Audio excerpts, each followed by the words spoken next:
Me da mucho gusto que esta noche estén aquí en el programa. Mariana Campos, ella es coordinadora del programa de presupuesto y rendición de cuentas de México Evalúa. Muchísimas gracias por estar por acá, Mariana. Buenas noches. Buenas noches. Y está también Aristóteles Núñez, ex titular del Servicio de Administración Tributaria. Aristóteles, gracias por estar esta noche por acá. Buenas noches, Javier. A ver, vamos a hablar de lo que está pasando en Chihuahua. Y va a ser prácticamente el tema de la semana. Después de esta conferencia de prensa el lunes a la 1 de la tarde, en donde Javier Corral sale a decir, a ver, por represalia, la Secretaría de Hacienda y Crédito Público no me quiere dar 700 millones de pesos, los tiene detenidos. Pongamos un poco de contexto, Mariana, si quieres, expliquemos un poco lo que dijo Javier Corral y empezamos contigo.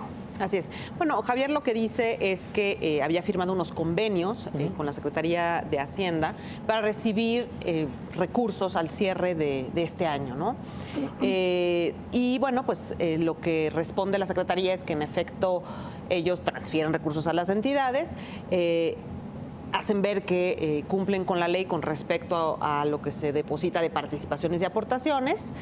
Sin embargo, me parece que Javier está centrado en otro tipo de transferencias que existen, que son las transferencias que llegan a través de convenios, me parece que especialmente a través del ramo 23, que no se encuentra en realidad regulado por una ley, ¿no? Sino que es un ramo que tiene diversos fondos. Es más, es un ramo que hace muchas cosas. Dentro de lo que hace está transferir recursos a las entidades, y esto se hace, te digo, sin una regulación, en mi opinión, que debería ser lo más apropiado. Entonces ya esa distribución queda a discreción de la Secretaría y de los convenios que establecen, ¿no? Y lo que dice Javier Corral es estos 700 millones de pesos están detenidos por una investigación que hago de triangulación de dinero en el gobierno de César Duarte, mi antecesor, para beneficio de campañas a favor del PRI. Es correcto, exactamente. Lo que él dice es que es una represalia que está haciendo la autoridad fiscal para, digamos, pues presionar de este lado ese tipo de trabajo de investigación que está haciendo ese gobierno, ¿no? Ahora sí que se metieron en tus terrenos, Aristóteles Núñez, y hoy escribes 10 puntos muy fáciles de leer, no te metes en tanto tecnicismo, de dar una explicación de qué sucede con estos 700 millones de pesos. A ver, platícanos un poco lo que publicas hoy en distintos medios. Con mucho gusto, Javier. Mira, yo creo que el gobernador de Chihuahua, y eso lo debo reconocer, esté combatiendo de manera frontal la corrupción, hay que celebrarlo. Es su obligación, es su deber, al igual que la de los 31 gobernadores de las otras entidades que creo que no lo están haciendo. Entonces, qué bueno que lo hace Javier Corral, hay que felicitarlo y que sí, que agote las últimas consecuencias y que se sancionen a los infractores, que hoy se presume quiénes son algunas personas y que hay algunos desvíos, pues que se agoten las consecuencias, que se agoten las instancias, los procedimientos administrativos. Segundo, el gobernador viene hace 2 días a hacer una conferencia de prensa y revela todo lo que ya señalaron en el contexto. Pero yo creo que vale la pena poner ahora en contexto previo, antecedente a la opinión pública. Sí.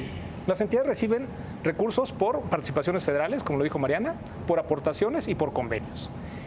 Lo que reciben a final de año, en el mes de diciembre, regularmente son recursos que van dirigidos a una insuficiencia presupuestaria que tienen cada entidad federativa. Es decir, uno de los puntos que yo señalaba en Twitter es que todas las entidades, todas las 32, los gobernadores de los estados, a través de sus secretarios de finanzas, vienen en el mes de octubre, noviembre o diciembre a pedirle dinero a la Secretaría de Hacienda. No hay uno que se salve. ¿Es una práctica común? Es una práctica vieja, común. Okay. Yo creo que es una mala costumbre y es el reflejo de una mala planeación presupuestaria. Me explico. La mayoría de los recursos que piden son para pagar partidas ordinarias, gratificaciones, nómina, bonos de fin de año y pago a deudores, porque quieren hacer un mejor cierre presupuestal, temas de calidad crediticia, temas de déficit en el Estado, etcétera, etcétera. Entonces vienen con la Secretaría, con el poder que les alcanza, ya acompañados de senadores, de diputados, de líderes de partido, y vienen a la Secretaría de Hacienda a pedir recursos. Y visten los proyectos para poder recibir los recursos. Y visten con un convenio firmado en una mesa en la Secretaría de Hacienda cuántos recursos vas a recibir. Y ese fue el caso de Chihuahua. Y creo que le prometieron 800 millones en un convenio y nada más le dieron 100. Los otros 700 no. ¿Por qué los reclama el gobernador? Primera, porque no se los dieron. Segunda, porque esos 700 son un hueco en las finanzas públicas en Chihuahua y que seguramente para cubrir sus obligaciones de cierre en el 2017 tuvo que pedir prestado y hoy lo quiere pagar. Lo que yo he dicho es que es muy difícil que con ese convenio del 2017 le den los 700 millones. ¿Por qué? Porque ya venció el ciclo presupuestal y ese venció el 31 de diciembre. Curiosamente, esos recursos... O sea, se los tuvieron que dar o depositar antes del 31 de diciembre. Sin duda. El presupuesto, y eso creo que vale la pena decirlo muy claramente, el presupuesto es anual y no hay una disposición, como lo dijo Mariana, que obligue a dar esos recursos porque no están expresamente identificados y cuantificados en una ley. Es por convenio, el convenio es de partes y el convenio tiene un límite de la disponibilidad presupuestal del ejercicio corriente. Y ya se terminó el ejercicio. En su caso, se los podrían dar si firman otro convenio, pero contra el presupuesto del 2018. Hay que decirle a la opinión pública que esos mecanismos de apoyo son un mecanismo discrecional y poco transparente. Que dependiendo de la intensidad y del poder que tenga cada gobierno del Estado en la mesa con Hacienda, se le entregan 700 o 1,000 millones de pesos o más en diciembre para pagar estas principalmente partidas ordinarias. Ok. ¿Queda claro entonces el ramo o el dinero de dónde venía o de cómo es que se firma este convenio? ¿Qué te ha parecido la respuesta de la Secretaría de Hacienda y Crédito Público? Lo digo porque la impresión, o por lo menos la temperatura en redes, era de cierta confusión. ¿De qué decía el responsable de la Secretaría de Hacienda y Crédito Público? Primero se dijo que, por ahí se dijo que era un error que había sido de la cuenta, que no se había dado un número bien, que se había cambiado el número, que por eso no se había depositado. Vaya, ha habido como distintas posturas. ¿Qué decir de eso, Mariana? Me parece que no es muy contundente la respuesta. O sea, primero hay un comunicado que habla principalmente de las aportaciones federales, que son del ramo 33, de las participaciones federales, que son del ramo 28, y que esto se encuentra regulado en la Ley de Coordinación Fiscal, ¿no? Entonces, es algo bastante claro. En la mayoría de los casos, los fondos tienen una fórmula explícita en la ley, entonces es algo difícil, ¿verdad?, de llamarle discrecional, por lo menos desde el punto de vista de diseño, ¿no? Habría que calcular las fórmulas, que no es nada fácil. Pero entonces creo que hace falta hablar de una parte muy importante que se da ya en la coordinación fiscal, en la informalidad de la coordinación fiscal, le podríamos llamar, porque es el ramo 23. Y ese ramo tiene un presupuesto enorme, en mi opinión discrecional, porque tiene programas como, por ejemplo, fortalecimiento financiero, que posiblemente es el fondo del que Javier habla. Este fondo se aprueba con un presupuesto, por ejemplo, en 2016 de 1,500 millones, ejerce un presupuesto de 65,000 millones. Y cuando se aprueba el presupuesto, pues no se dice a qué entidades va a ir esos 1,500 millones y bueno, los 65,000 ya se rinde cuentas, pero posteriormente, ¿no? Entonces hay un tema de opacidad a la hora de aprobar esos recursos, no se aprueban en la Cámara de Diputados, los aprueba la Secretaría. ¿Por qué le das cuánto a qué estado? No queda claro. Entonces, creo que hacía falta en la comunicación de Hacienda expresar lo que estamos diciendo aquí. O sea, hay 3 canales, no solamente hay 2, ¿no? Entonces, luego salió lo de pues el número de cuenta, que eso en la opinión pública, pues bueno, no conocemos cómo está ese tema tan específico. Entonces, creo que hay como varios, digamos, no hubo una versión, en mi opinión, contundente de un inicio, ¿no? ¿Qué decir de la respuesta de la Secretaría de Hacienda? Yo creo que en acto, Javier, es muy contundente. No le dieron 700 millones de pesos. En la explicación de la Secretaría no hay nada de contundencia. Más allá de la cuenta, si se equivocaron o no se equivocaron, pues si te rebota en una dispersión electrónica el depósito, inmediatamente les hablas y les dices, oye, pásame la cuenta correcta, no es la primera vez que te voy a depositar. Sí, no puede ser una justificación. Esa es una justificación infantil. Eso hay que decirlo como es. La verdad es que yo creo, porque no se tienen los elementos a falta de esa explicación contundente de la Secretaría, que buscaron cualquier pretexto, cualquier condición no satisfecha por parte del Estado para no entregarle los 700 millones de pesos. Así son las cosas. ¿Eso es represalia? Llámenle como quiera. No le dieron 700 millones de pesos. El reclamo es justo, sí, pero no se los van a dar conforme al 2017. Ya no se puede. Van a tener que volver a convenir. Hay un enfrentamiento entonces entre un Estado y la Federación por 700 millones de pesos, por un convenio que no está dispuesto en ley. Pero lo que yo creo que no debemos perder de vista, los analistas, los investigadores, los académicos, la opinión pública, es que hay un mecanismo discrecional, poco transparente, que permite a las entidades federativas recibir recursos de cierre para los fines que ellos quieran. Y si alguien hoy está combatiendo la corrupción, también debe combatir ese mecanismo. Y la opinión pública lo debe de saber. ¿Qué decir, Mariana? Yo incluso me iría un poco más lejos. O sea, yo creo que tenemos una discusión de coordinación fiscal pendiente. Y yo creo que es mucho más allá de los recursos de cierre. O sea, yo creo que estamos hablando de una diversidad de fondos que están manejando a través del ramo 23 el gobierno federal con las entidades para financiar, por ejemplo, obra pública, proyectos de obra pública. Hay miles de proyectos de obra pública pequeños en donde también se han documentado casos de ineficiencia enorme del uso de estos recursos. Por ahí salió en el Excelsior un parque financiado con estos fondos de superhéroes. Hay un think tank en Coahuila que ha documentado cómo a través se financian algunas obras pequeñas en los municipios que reciben fondos del ramo 23 y al mismo tiempo de los recursos estatales, ¿no? Entonces hay un doble financiamiento de obras. Entonces hay una serie de situaciones que se están dando, en mi opinión, por un ramo en donde está abundando la discrecionalidad y ha crecido a un ritmo increíble. A ver, ese dato es interesante. Fíjate, si tú te vas a los datos de 2005, con pesos de 2018 para poder hacer pesos de 2017, perdón, para poder hacer la comparación, se le aprobó un presupuesto en 2005 como de 8,000 millones, ¿no? En pesos de 2017 gastó 275,000 millones. ¿Eso ha crecido? O sea, sí, en esos años. Entonces, a mí no me hace sentido que exista un ramo que está creciendo de esta manera sin estar adecuadamente regulado. O sea, ¿cuál es el objetivo?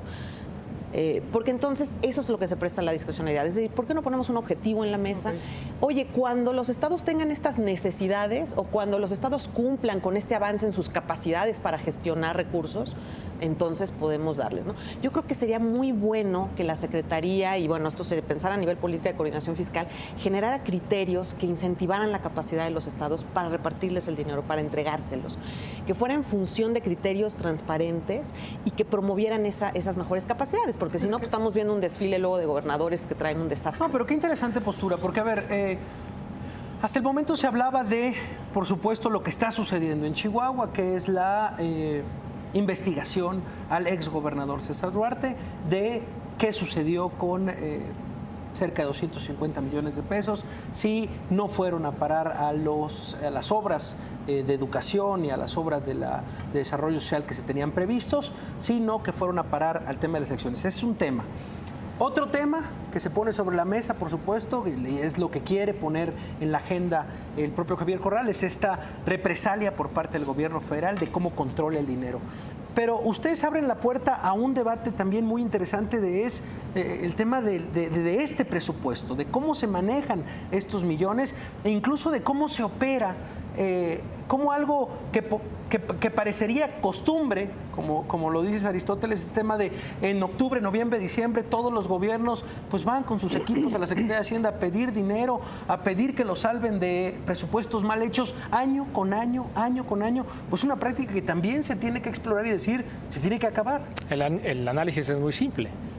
Si no hubiera ese mecanismo, no habría recursos. Si no habría recursos, no habría desvíos. Si no habría desvíos, hoy no habría un reclamo de 700 millones, ni la represalia, ni ese poder discrecional que tiene una secretaría para entregarle recursos a fin de año a un gobernador. Es de simple. Hay que entender, yo creo, que ese mecanismo tiene que pasar de la poca transparencia y de toda la discreción a un mecanismo normado, transparente. Usted solicita, lo publica. ¿Cuánto solicita y para qué? Y lo justifica. Partidas extraordinarias, porque las partidas ordinarias tiene usted la obligación de presupuestarlas correctamente. Entonces usted sabe cuánto es lo que va a recibir de ingresos, tanto estatales como federales, en una estimación. Y en la medida de la estimación usted va controlando su gasto. ¿Y quién se encarga, Aristóteles, de eso? Bueno, alguien que hoy ha estado callado. ¿Cómo cambiarlo? Alguien que hoy ha estado callado y que sí ha levantado la voz para sumarse a uno u otro bando de los que están enfrentándose. Quienes deben normar el ejercicio presupuestal son los diputados.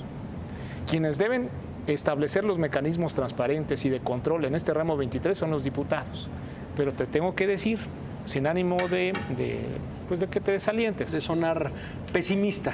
Son los diputados los primeros que hacen uso de estos recursos desde su aprobación y después desde su ejercicio. porque muchos de ellos son los que tienen los compromisos con la ciudadanía y los cumplen, como no son ejecutivos, a través de los estados o de los municipios. Y así es donde viajan los recursos. Es un círculo. Sí, claro. Algunos diputados seguramente lo reciben y lo desvían, y otros sí hacen la obra.